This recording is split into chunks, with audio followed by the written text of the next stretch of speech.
What's up, everybody? This is DerekJ Speaks, and today we are talking about WWE Elimination Chamber live from Perth, Australia, in Optus Stadium. This show, top to bottom, not a bad show, not great, nothing to write home about, but overall it was good.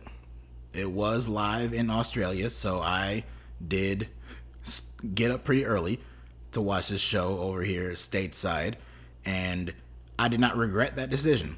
I tuned in and I saw some pretty good action and some pretty good matches. As we move along towards WrestleMania, we now have two more confirmed World Championship matches for WrestleMania after two Elimination Chamber matches, one of those being the Women's Elimination Chamber match that opened this pay-per-view, which saw Becky Lynch, Bianca Belair, Liv Morgan, Tiffany Stratton, Raquel Rodriguez, and Naomi all battle it out to see who would go on to WrestleMania to challenge for the Women's World Championship in what overall was a pretty damn good match. It had some rocky spots in there, but for the most part, it was really good. The fans were big time into Tiffany Stratton in this match.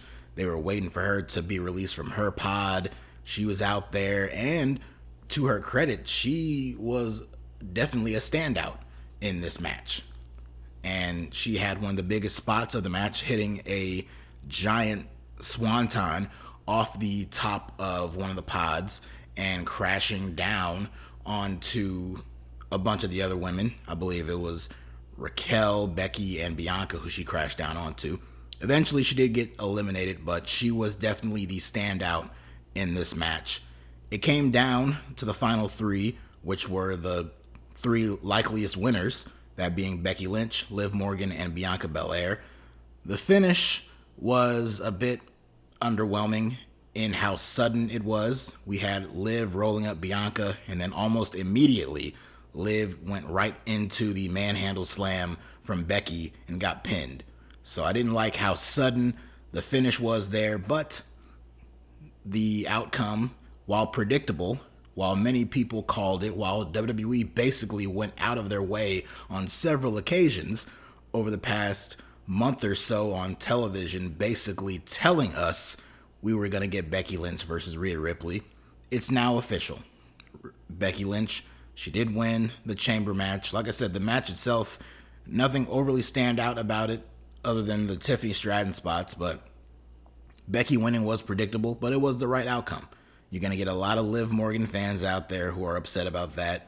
I know. I consider myself a Liv Morgan fan, and story-wise, with how she was taken out by Rhea months and months ago and put on the injury list, it did make sense story-wise to do that match, but they decided that this match between Becky and Rhea was the stronger match, and I gotta say, between the two, I agree.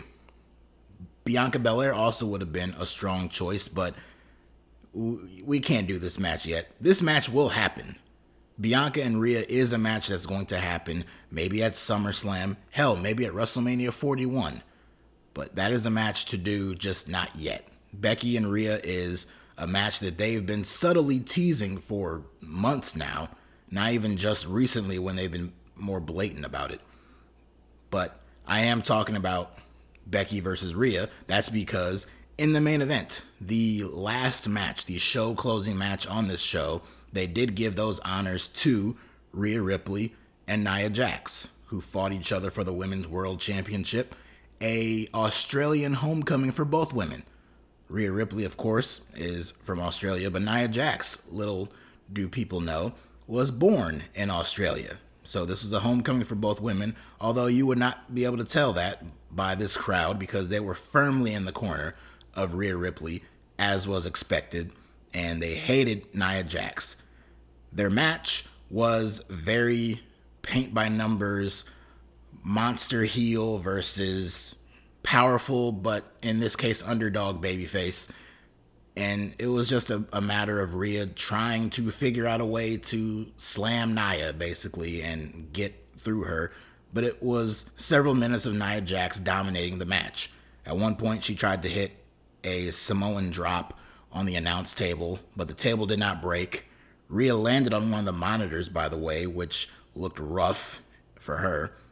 Nia did manage to break the table when she hit a diving elbow drop off of the barricade. Well, I say dive. She kind of lifted herself off of the barricade and hit the elbow drop. But regardless, that was a big spot. She hit the Annihilator, only good for a 2 count. But the big closing sequences of this match is Rhea Ripley getting back up, fighting her way back. She hit a superplex off the top on Nia, kicked her in the head, and finally got her up for the Riptide and got the win. She got the big pop from the crowd, celebrated it with her fan, or her family, I should say, in the front row, had the big pyro celebration, all that good stuff. And like I said, it is official. We are getting Rhea Ripley versus Becky Lynch for the championship at WrestleMania. All the matches on this show, from top to bottom, were all predictable, but in many cases, they were all the right outcomes of the match. Predictable does not necessarily mean bad. I can understand that in certain ways where you have this notion in mind of this is exactly how things are going to go, and then they do exactly that, and no real twists or turns are made along the way. It is as is, and that can be frustrating to some people, but in my mind, it didn't hinder the show too much, and Ripley and Becky going to WrestleMania is the right move and should be a very good match. We also had the men's Elimination Chamber match on this show. Drew McIntyre, Randy Orton, Logan Paul, Bobby Lashley, Kevin Owens, LA Knight, and am I missing someone? Drew McIntyre, Randy Orton, Logan Paul, Bobby Lashley, Kevin Owens, LA Knight. Yeah, there you go. My bad. Randy Orton was in this match selling his back. He came into the match, he hit a DDT on Kevin Owens on the floor, and it looked like he just pinched a nerve in his back because he was selling that back throughout the entire match. Either he was performing a masterclass in high quality selling, or he really fucked his back up during this match. I don't know, but every time he was moving around in this match, he was selling the back. So I don't know, but keep an eye on that, especially considering the fact that they teased a possible WrestleMania match for Randy Orton. So we want to make sure that he's okay enough to do it. But the match itself, it was good. It was a little on the slow side. Like I said, you had Randy Orton, who may or may not have been selling a real back injury here. Bobby Lashley was in the match. He went into this match with a storyline injury to his elbow after being attacked by Karrion Kross the previous night on SmackDown. And then it's just the nature of the chamber match being this brutal structure and all that, everybody getting hurt and getting hit with these and slammed into the steel and all that stuff. You had different points where everyone was down, people are limping around and kind of gingerly moving and things like that. So, not the most exciting match for a chamber. Not the worst chamber match, but definitely not the best. Between the two, I would give the edge to the women's chamber match, just like at the Rumble. The women's Rumble was better than the men's Rumble, in my opinion. Same goes here with the chamber matches. The women had the better match of the two. But there was a lot of storyline development over the course of the men's match here. We had Lashley. He got taken out due to his injury, so that sets up either a rematch with Karrion Kross for WrestleMania, or it will further that Lashley Street Profits Final Testament feud, and we'll get probably like an 8-person tag match for WrestleMania. Not the most exciting thing to be doing with Bobby Lashley and the Street Profits and that little crew, but it is what it is. LA Knight was in this match. He had a chance to run roughshod over some people, hit the BFT on Randy Orton and on Drew McIntyre, but Lashley, who was injured, he needed to be escorted out of the chamber by several referees, which meant the chamber was open And I knew as soon as I saw that, I knew someone was coming out. I just did not know who it was going to be right away. But then once they showed LA Knight kind of having a little run for himself here, it became very obvious who was going to come out. And sure enough, out comes AJ Styles with a steel chair, and he just starts raining down blows on LA Knight, even gives him a Styles Clash onto the steel chair. This is in retaliation for LA Knight screwing over AJ Styles on TV a few weeks ago and costing him a spot in this chamber match. And of course, when AJ returned to TV over a month ago, I think towards the end of last year, he did attack LA Knight. So this is a feud that's been simmering for a little bit, and it looks like this is going to be setting up a WrestleMania match between the two of them. I thought that LA Knight might get in the ring with Logan Paul for the US title. It looks like they're going in the direction of LA Knight versus AJ Styles, so I guess that's fine. But this did lead to LA Knight getting eliminated by Drew McIntyre.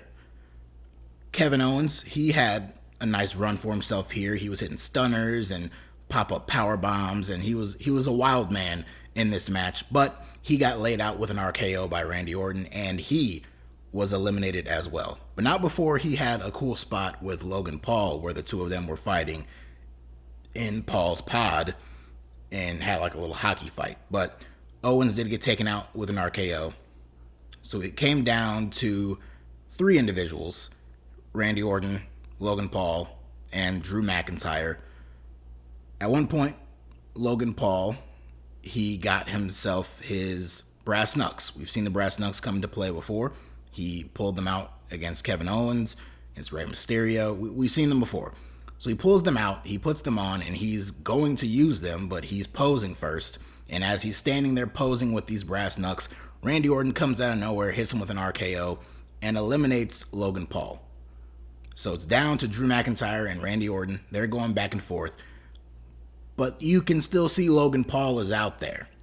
So that's kind of giving you an idea of what to expect here.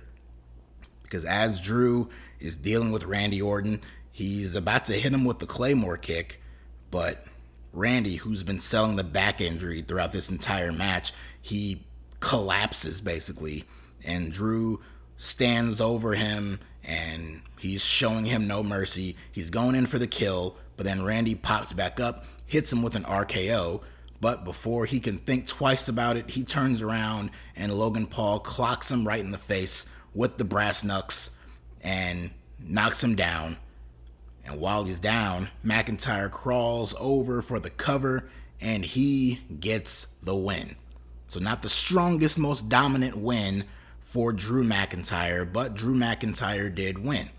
So I'll get to Drew in a moment, but as for that, Randy pinning Logan Paul gave me the impression that it'll be Randy Orton who will be the one to challenge Logan Paul for the US title. But then Logan Paul coming back and knocking him out with the brass knucks, that pretty much all but confirmed we're getting Randy Orton versus Logan Paul at WrestleMania. So the US title match will not go to LA Knight, but it will instead go to Randy Orton, which I think should be a good match. Like Logan Paul or not, the dude has not missed since coming to WWE and having these matches. I have yet to see a bad match with Logan Paul. All of his matches have been damn good, and Randy Orton is one of the most over guys on the entire roster. Even in this match alone, Randy was getting some of the biggest reactions in this entire match. So him and Logan Paul should make for a good matchup. I question if we might potentially get a triple threat match for the US title. Randy did pin Kevin Owens, but Owens and Logan Paul, their stuff is not over yet. Their match at the Rumble ended in a disqualification. In the lead up to this chamber match at the press event and all that, Owens and Logan, they were going at it. They've still been going back and forth. So their stuff is not over yet. So could they blow it off on TV? Sure. But I'm thinking that we're either getting a straight up one-on-one between Logan Paul and Randy Orton, or we're getting a triple threat with Paul, Orton, and Kevin Owens finding his way back in there. Because otherwise, I don't see where Kevin Owens has a spot for WrestleMania. So I think this pretty much set in motion 3 matches on the SmackDown brand. Well, not necessarily the SmackDown brand, but coming out of this match, you had Drew McIntyre winning. That sets him up to challenge Seth Rollins for the World Heavyweight Championship. And then you got two other matches all but confirmed in AJ Styles versus Logan Paul versus LA Knight, and Logan Paul versus Randy Orton, potentially also Kevin Owens. As for Drew McIntyre, much like Becky Lynch, it was the obvious win. It was the obvious direction, but predictable is not always bad. Drew McIntyre has been on fire in this role of his recently. He is an absolute menace. He buries CM Punk every chance he gets. His Twitter game is on point. His matches have been great too. He is at the peak of his most interesting as a character on TV. He is far more interesting as a character on TV nowadays than he has practically ever been, or at least has been in a very, very long time. So he was the rightful choice to get the match with Rollins for WrestleMania. In the wake of CM Punk getting injured and being taken out of WrestleMania, and the stuff with Cody happening the way it did, Rollins needed a new opponent, and Drew McIntyre is the perfect person for that spot. Now, could there be an addition to that match too? Sami Zayn has been speaking for a very long time about wanting to be looked at as a contender and wanting to find a spot for himself for WrestleMania. Could that spot be in the World Heavyweight Championship match? Could we get a triple threat with Rollins, McIntyre, and Sami Zayn, who will find a way into this match? Possible, but Rollins and McIntyre one-on-one, it's a match we've seen dozens of times, but Drew is just too damn good to not be in the World Heavyweight Championship match at WrestleMania, and I will tell you right now, I very much am in favor of McIntyre walking out of WrestleMania as the World Heavyweight Champion.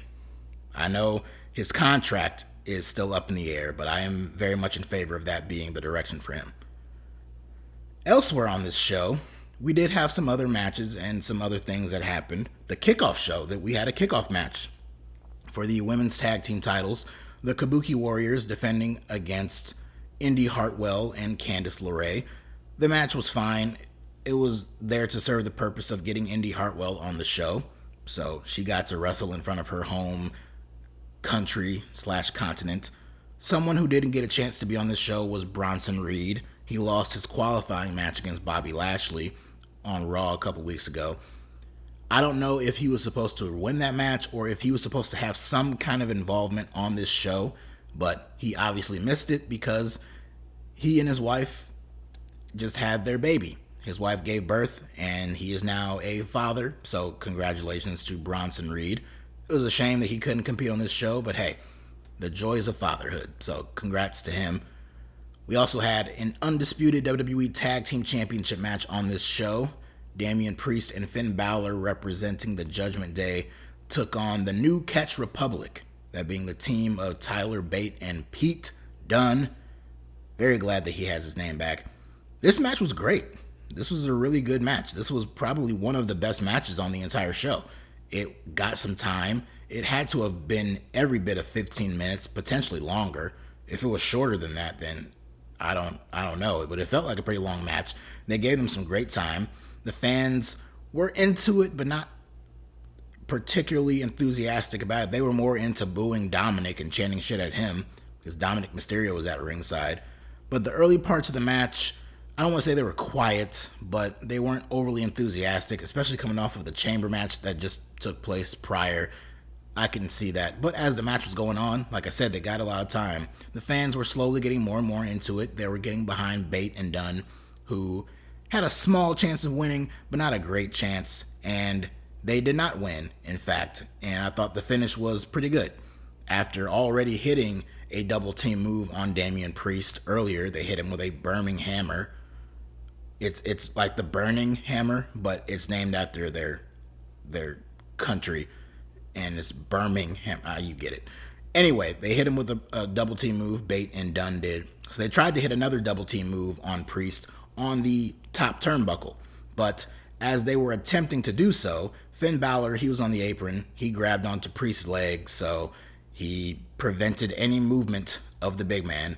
And Priest ended up hitting both men with a double South of Heaven chokeslam and Finn Balor came off the top and hit Dunn with a coup de grace and got the 1-2-3. So the champs retain their titles. I assume they're going to be setting them up for a tag team title defense against R-Truth and The Miz at WrestleMania, since R-Truth has been such an integral part of the Judgment Day storyline as of late.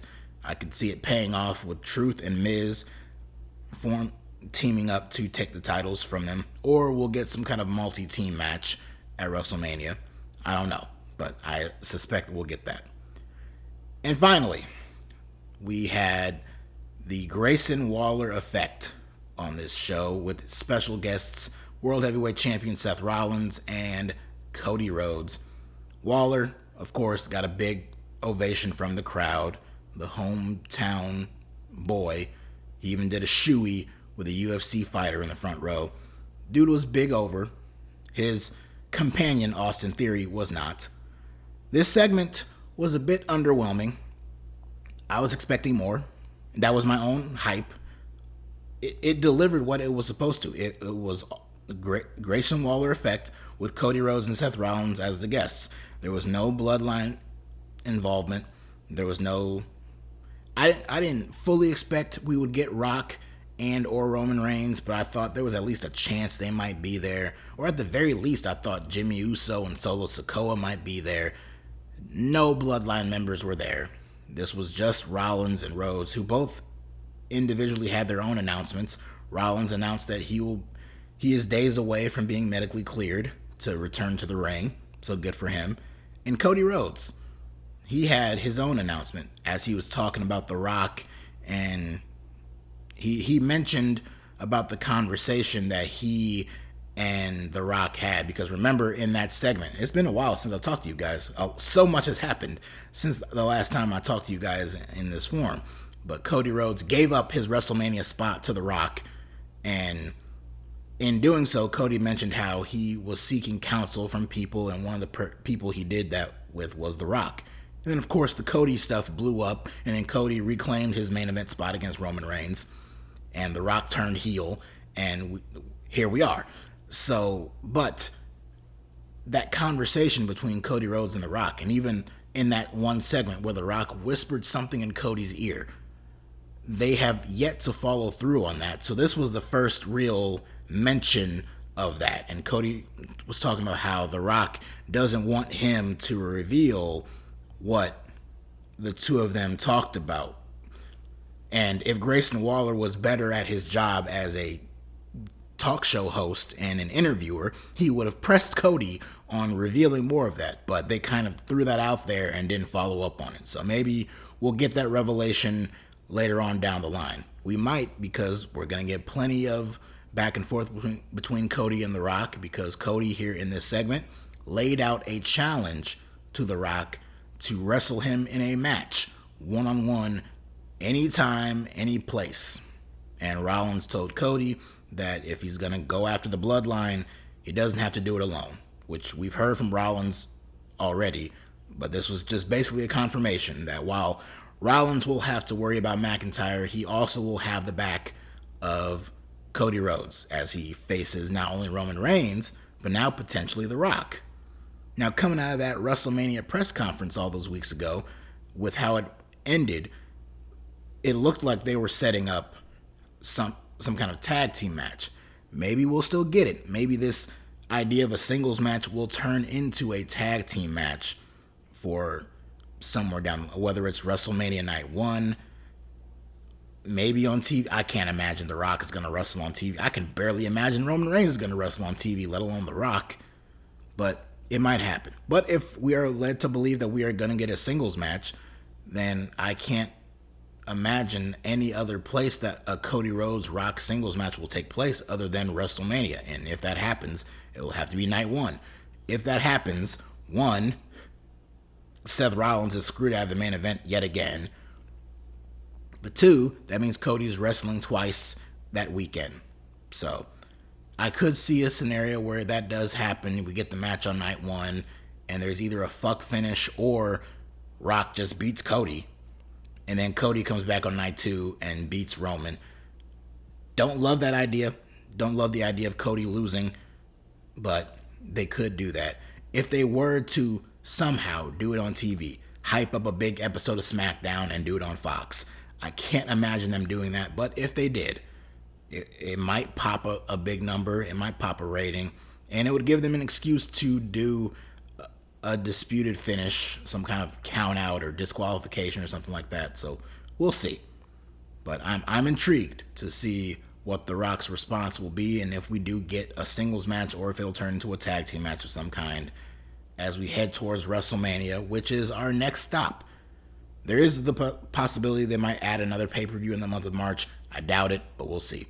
As of now, the next stop is WrestleMania Nights 1 and Night 2 in April in Philly.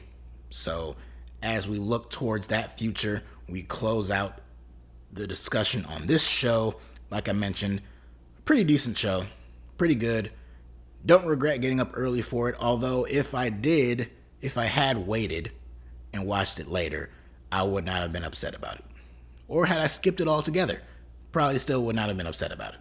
But decent show, decent enough. Next time I'll be talking to you guys will be this time next weekend as AEW brings us the Revolution pay-per-view, Sting's final match on that show. Should be a big one. So until then, if you like what you see and you like what you hear, hit that like button, subscribe button, comment down below what your thoughts were on this show, and follow me on Twitter /X @DerekJ Speaks. So until next time, check you guys later.